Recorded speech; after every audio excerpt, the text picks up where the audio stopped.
So imagine that your neighbor, Vanny, is really virtuous. Let's call her Virtuous Vanny. And she realizes that too many people are consuming too much sugar, so she decides to take the nation's health problems into her own hands.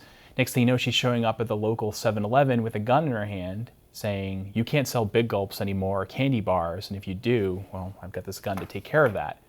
And suppose you've got another neighbor, Principled Peter, who thinks you're not giving enough money to charity. He thinks you should be giving more money to Oxfam. And so he hacks into your bank account, takes up some of your money out, and gives it to Oxfam on your behalf and sends you a little email saying, good news, your duties are done. I've discharged your duties on your behalf. And finally, suppose you've got another neighbor named Decent Danny who thinks it's really important that you buy American. I mean, you benefit so much from your neighbors and their work, and you want to buy a German car. Why should you do that? So when you show up to the dealership, he comes over and says, I'm willing to let you buy this car, but only if you first pay me, say, another $3,000, which I'll then redistribute to various people that are being put out of work in Michigan because of your choice to buy German rather than buy American. Now, if your neighbors, Danny, Vanny, or Peter did this, you'd probably call the cops, right? And the police would in fact show up and would in fact arrest them for doing these things. But there's a bit of a puzzle here because the police are also helping other people doing exactly the same things that Vanny, Danny, and Peter want to do. Right? So right now, there are people who will go into your bank account and take some of your money and give it to other people that are poor on your behalf. There are people that think that it's okay to restrict you from buying things from foreign countries or to tax you for doing so. And there are people that think it's okay for them to forbid you from consuming sugar and other things that are bad for you. The difference, though, is it's not your neighbors, it's the government. So why is the government allowed to do that if you're not? I'm not allowed to do that. Your neighbors aren't allowed to do that. Why is the government allowed to? Why is it the police will help with one group and forbid the other group from doing it? So this is a puzzle. It's a puzzle that calls for explanation. And in political philosophy, the problem here, the terms we use for this, is the problem of political legitimacy and political authority. What allows government to do things that no normal person is permitted to do?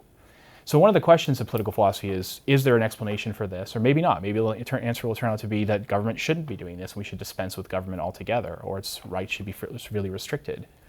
There are a lot of other questions we could be asking too, though. So one question is, we have speed signs and things like that. Should you obey the law when you're told what to do? Do you have to actually obey that rule? Another question is, should we have government in the first place?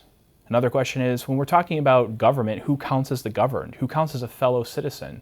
We're accustomed to thinking about national borders and thinking like we're Americans and they're Canadian and they're Mexican, but is that right? Is there any reason to divide the world up into nation states the way that we do? When we're talking about governments, we can ask questions like, well, should we have democracy or something else or some alternative form of government? If we do have a democracy, what form should it take?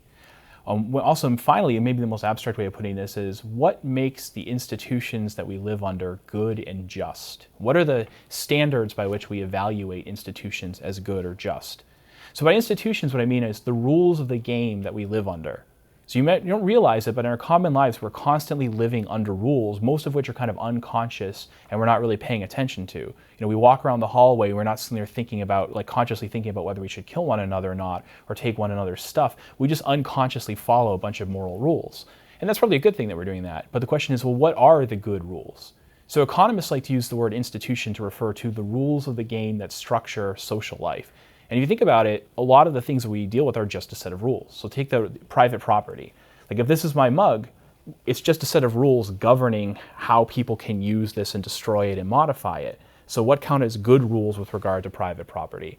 Or if you think about democracy, democracy is just a set of rules. It's a set of rules about who gets to make the other rules. It's a set of rules about who gets to decide certain things. Or the institution of marriage is a set of rules about how custody rights will be allocated and how property rights will be allocated among two people. It's literally a contract. So what makes institutions good or bad? Well, what political philosophy is trying to do is come up with the ultimate fundamental standards for evaluating institutions as good or bad, just or unjust. So there are a lot of people who look at political philosophy and say, this stuff is just highfalutin nonsense. I don't really care about this. I'm a pragmatist and I only care about what works. But the problem with that is it's kind of dogmatically saying, I care about what works. Well, everybody cares about what works. The question is, what counts as working? So if you have institutions that help some people and hurt other people, does that count as working? If you have institutions that are making some people free but less equal, does that count as working? If you have institutions that make people more equal but less free, does that count as working? These are big, hard moral questions, and just saying you care about what works doesn't really answer the question for you.